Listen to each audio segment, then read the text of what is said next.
everyone, Carl Sauber, Dr. CFO. I wanted to take a minute and talk to you a little bit about, there's a lot of discussion about education. Will it be online, not online? Will they go back to school? Will they not go back to school? So how does that affect your practice or your business? You may have some moms that work for you. They may have younger children. They may have older children. And they might make the decision, guess what? I need to stay home with them to teach them online or whatever that might be. So you need to take a look at your practice and see what the impact may or not be, and double check to find out who those are and to see if you might have some replacements. This is just thinking ahead. Of course, we hope that doesn't happen, but there's a possibility it could happen, and it's just something to think about.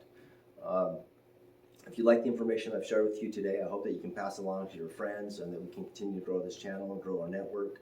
We invite you to take a look at our Virtual Practice CFO at our website. It's a great tool, add a lot of value to your practice, and we appreciate you watching this, and have a great day.